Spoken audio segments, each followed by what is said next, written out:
que estamos haciendo estas cosas estos 3 días aquí, que se sobreentienda de una forma clara, que no solo venimos para animar a los críos, para jugar con ellos, para bailar, no solo con los críos, sino también con los mayores, ¿no? Sino que, como decía Antonio antes, sino que tenemos un propósito primario, que es el de transmitiros un mensaje, ¿no?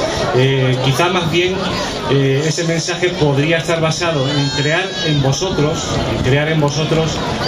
una verdadera inquietud por conocer a Jesús, por conocer a Dios, que es la persona con la que nosotros nos comunicamos y queremos transmitiros a vosotros. De manera que queda claro que la intención primaria de nuestra actividad es crear una intención en vosotros, una actitud de vosotros de poder conocer a Jesús.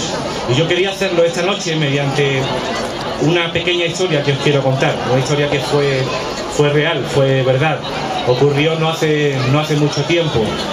Y esa historia está basada en la conversación de una hija con su madre. Recordáis todos la fecha 11 de septiembre, ¿verdad? ¿La recordáis? Aquello fue un hito en la historia de la humanidad, uno de los muchos que han pasado por la historia, ¿no? Pero ese quizás reciente, y seguramente vosotros lo vivisteis como nosotros en directo, seguramente. Pues una hija le preguntaba a su madre, días después de esos sucesos que habían acontecido, le preguntaba cómo es posible que Dios permita que pasen estas cosas. Recordáis la cantidad de personas que perecieron en aquel atentado, ¿verdad? Esa fue la pregunta que le hizo esa hija adolescente a su madre.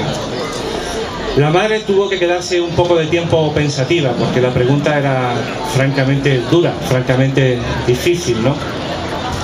Pero la sabiduría le salió de la boca en su respuesta.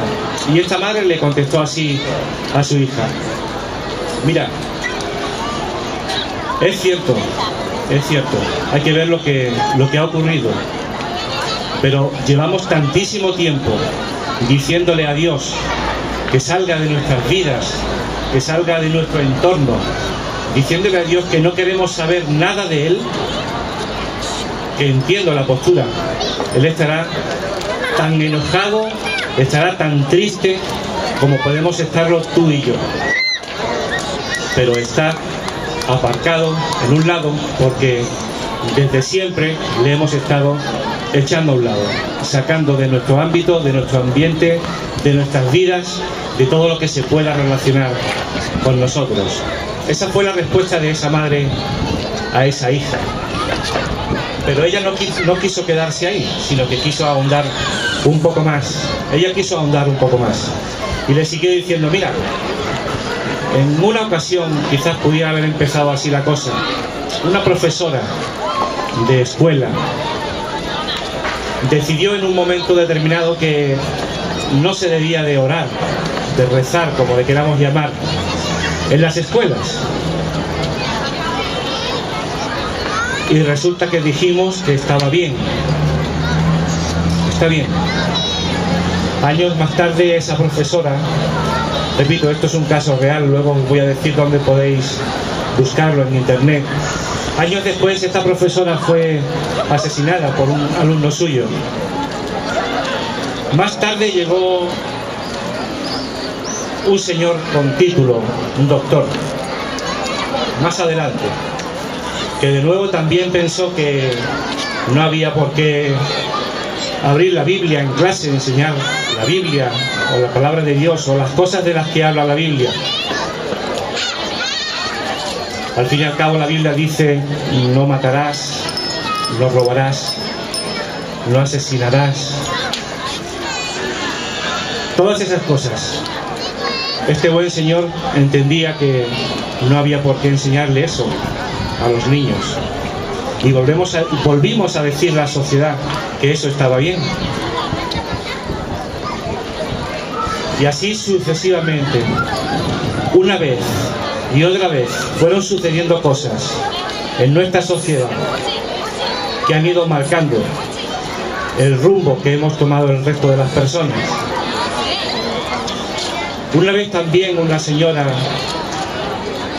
dijo que no se podía de ninguna manera disciplinar a nuestros hijos. No se les podía, cuando hacían algo mal, no se les podía castigar, pegar, como solíamos hacer o solemos hacer con los pequeños, de una forma razonable, que podíamos lastimar su autoestima, podíamos hacerle daño en su autoestima. También dijimos a estas cosas que estaba bien y seguimos adelante. De pronto alguien también pensó que en pro de no sentir vergüenza, en pro de ser claros, de ser como somos, no había ningún problema por mostrarse desnudos donde quiera que fuera, hacer películas donde se practique el sexo de forma ilícita, donde se practique la violencia, todo ese tipo de cosas. Y los tenemos en televisión, los tenemos en revistas, los tenemos en todo lo que nos rodea. Y a estas cosas también dijimos que estaban bien. Aquí están, en nuestra sociedad. Esa fue la explicación que la madre le siguió dando a la niña, para que la niña comprendiera que efectivamente desde hacía mucho tiempo habíamos estado aparcando a Dios en un lado, diciéndole que no queríamos contar con Él. Así dijimos que estaba bien. Y dijimos que estaba bien.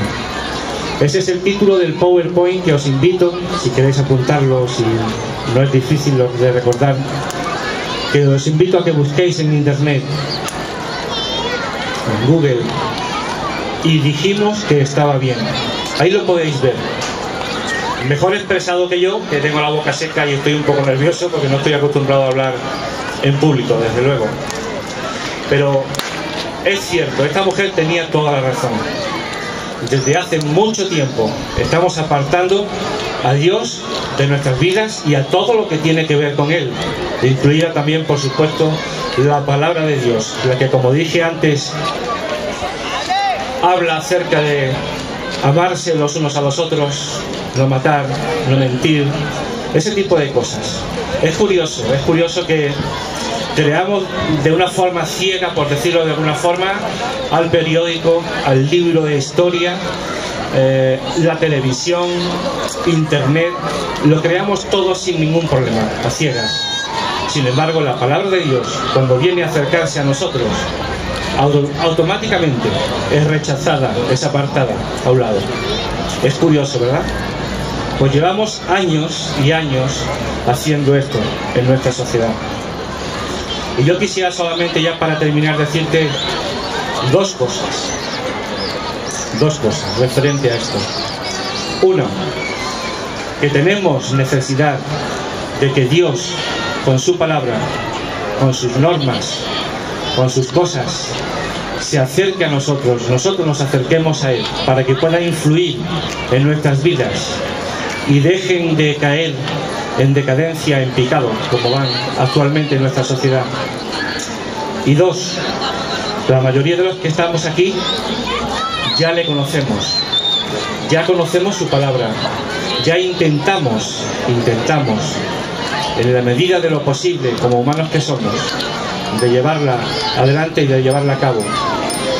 Y hay dos promesas que Dios hace,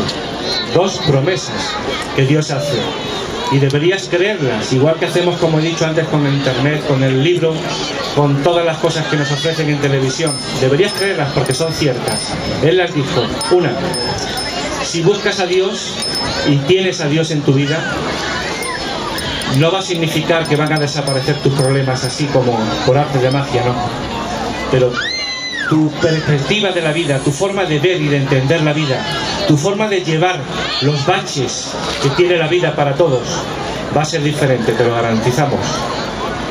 Y dos, la más importante, al menos para mí, no termina aquí la cosa. Dios promete una vida diferente, precisamente cuando termine esta. Y esa es solo y exclusivamente para aquellos que se acercan a Él y le aman. Quisiéramos de verdad crear una inquietud en vuestros corazones para que buscarais a Dios y para que le aceptarais. Nosotros ya lo hemos hecho. Que el Señor os bendiga.